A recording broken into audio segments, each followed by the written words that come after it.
واخيرا يا اساطير، واخيرا قدرت اعرف لكم ليش هدول الحكام بخافوا من دولة اسرائيل. واخيرا وبعد تفكير عميق قدرت اعرف لكم السبب، وقدرت اعرف ليش هدول حكام العرب هدول كلهم بخافوا من دولة اسرائيل. جماعة الازرق اقسم بالله طلع السبب يا زلمة مضحك جدا جدا.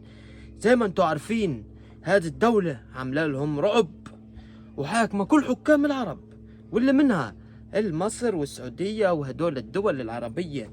بس وطلع السبب تافه كتير يا جماعة الخير. زي ما انتم عارفين دولة اسرائيل اللي هي من جماعة الازرق اكتر ناس عاملين لهم رعب مين؟ الفلسطينية والغزاز، واكتر اشي لانه مخهم ترى للي. بس السبب اللي طلع هدول حكام العرب ليش بخافوا منهم؟ تعال احكي لكم ليش، باش ما حدش يزعل مني. يعني كل واحد شاف هذا الفيديو ما حدش يزعل مني، حتى لو انا كنت بحكي عن الحكام تاعونه. تعال احكي لكم شو السبب. اول سبب يا اساطير اللي هو المال. المال يا صاحبي عمل كل اشي.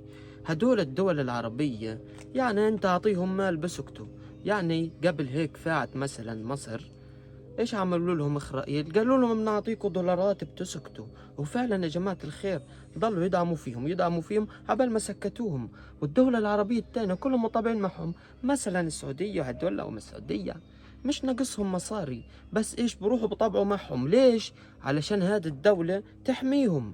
يا زلمة يا زلمة هذه الدولة مش قادرة تحمي حالها علشان تحميكم، وبعدين كل هذا عشان المصاري.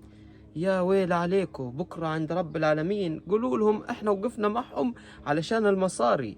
بس مش مشكلة يا اساطير، برضو في ناس وقفت معنا، والناس اللي وقفت معنا الحين بدي اذكرها ومحدش يزعل، لانه هدول الدول عن جد ما قصروش معنا. واول دولة معانا حذروا مين؟ واحد اثنين ثلاثة. اول دولة معنا اليمن، يا الله يسعدها اليمن. اليمن هي اكتر دولة وقفت معنا. كان يطلع لهم هذا الرئيس تبعهم يحكي القوات المسلحة اليمنية الكل يخاف منه، الكل يخاف منه، والكل يصير يعمل له 100 حساب. وكمان هذا الرئيس تاع لبنان، ياما اللبنانية شو عملوا فيهم جماعة هيدا ومش هيدا لبنان. اقسم بالله وروهم الويل. يمكن انت تفكر هاللبنان ناعمين وكيوت، بس لا لا لا لا، كان هذا الرئيس تبعهم الله يرحمه، الكل يترحم له في التعليقات. هذا السيد تبعهم بديش احكي اسمه لان ممكن يطير الفيديو من كتر هم مضغوطين منه. وراهم الويل، ضلوا يحكي لهم اذا بتوقفوش على اهل غزة هنطلع نعمل ونسوي فيك. وفعلا الكل يخاف منه، بس بالاخر اختلوه. بس مش مشكلة، يعني شهيد ارتاح اصلا، لانه يعني كل حكام العرب علي الضمان هدول والله احنا زعلانين منهم. بس مش مشكلة، بدي كل واحد شاف هذا الفيديو يدعي في التعليقات. ادعي لنا، ما انت خسران اشي يا اسطورة.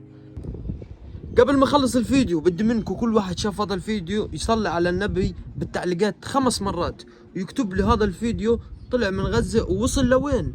يعني وصل لأي دولة. يعني انت قاعد من اي دولة بتتابعني، من اي دولة بتحضرني. يلا سلام سلام.